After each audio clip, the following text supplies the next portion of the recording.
Hello दोस्तों, नमस्कार। आज का वीडियो होने वाला है थोड़ा इंटरेस्टिंग, क्योंकि आज अपन बात करने वाले हैं केल्का ब्लॉक की कि केल्का ब्लॉक को अपन कैसे रीड कर सकते हैं और वो कैसे काम करता है। जैसे एग्जांपल के लिए मान लीजिए अपने पास में ड्रम लेवल है, अपने पास में बॉयलर ड्रम है। बॉयलर ड्रम के अपन ने यहाँ पर 2 प्रेशर लिए, 2 प्रेशर लेने के बाद में अपने एक एवरेज निकाला है। तो एग्जाम्पल के लिए चलो ठीक है, अपन लॉजिक खोल लेते हैं। वैसे बेसिकली बता देता हूँ मैं, यह मेरा एक प्रेशर है, ठीक है, ये मेरा प्रेशर है और ये मेरा दूसरे वाला प्रेशर है, ठीक है। तो इन दोनों का एवरेज करके एक प्रेशर को निकाला है। एक प्रेशर कौन सा निकाला है? ये निकाला है।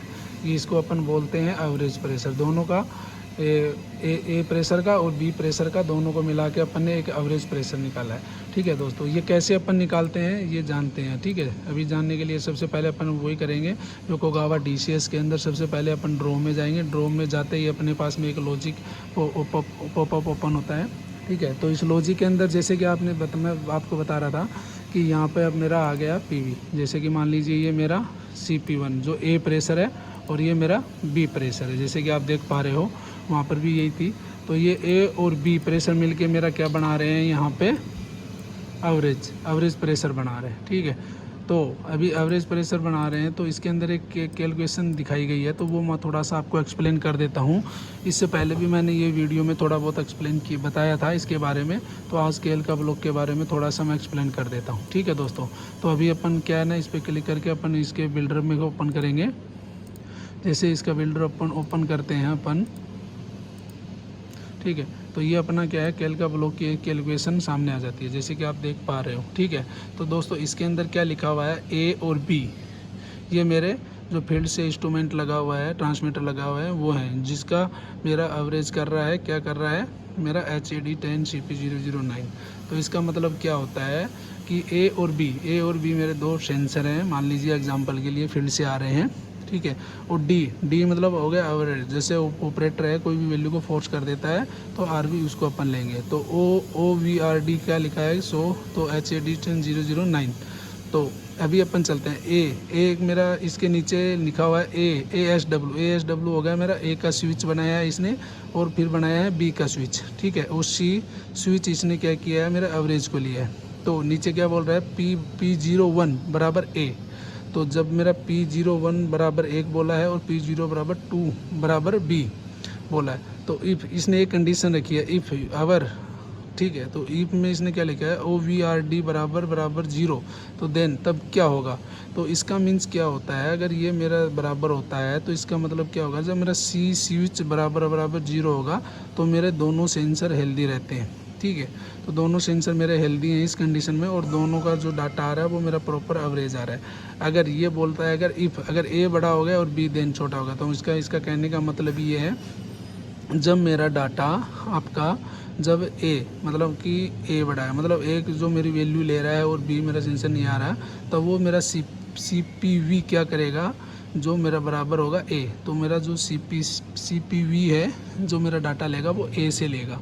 तो CPV क्या होता है ना, CPG अपन एक तरह का अपन बोल सकते हैं केल्का ब्लॉक है, ठीक है। केल्का ब्लॉक का जो केल्का ब्लॉक के अंदर जो डाटा जो उठाता है, केल्का ब्लॉक उठा के जो आगे वैल्यू को जो प्रोसेस करता है वो CPV होता है, ठीक है।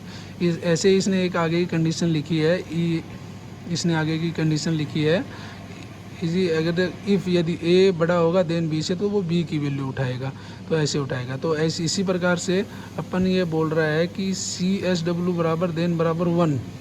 तो इसका मतलब ये हो गया कि C बराबर अगर C की वैल्यू अगर किसी ने 1 डाल दिया, अगर किसी ने फोर्स कर दिया है, तो वो बराबर दोनों स्विच में से एक डाटा अपना उठाएगा और ये क्या करेगा, A स्विच को और B स्विच को दोनों को ऐड करके वो वैल्यू को बराबर A स्विच को बराबर 0 करके तो CPC की वैल्यू को B को उठा लेगा।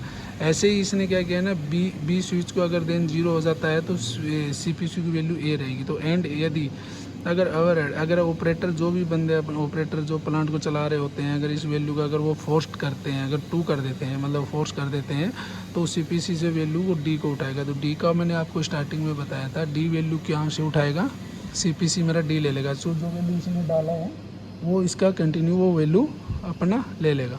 ठीक है, तो दोस्तों ऐसे ही अपना एक कैल का ब्लॉक होता है, कैल का ब्लॉक की एक कैलकुलेशन होती है, तो इसी प्रकार से देखते हैं। अभी इसके अंदर और क्या बताया गया है, जैसे कि एग्जांपल के लिए मैं एक बार फिर से आपको रिपीट कर देता हूँ। ये मेरे 2 सेंसन है, ये मेरे आयोज, ये आयोज के अंदर जो सिलेक्शन करते हैं लेवल जो जिसको बोलते हैं वहाँ से आए हैं, और यहाँ से मेरे जो ट्रांसमीटर के अंदर जो वैल्यू आई है इसका मैंने क्या किया, एवरेज स्विच बनाया। एवरेज स्विच बनाने के बाद में मैंने यहाँ से इसका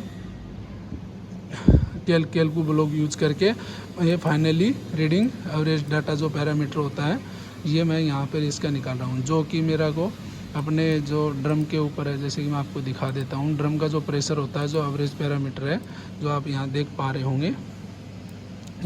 होंगे, जो वो वैल्यू है वो आपको यहाँ पे शो कर देती है। तो ये जो वो दोनों का जो एवरेज पैरामीटर आने के बाद में जो निकलता है वो फाइनल जो डाटा होता है वो यहाँ से निकलता है दोस्तों।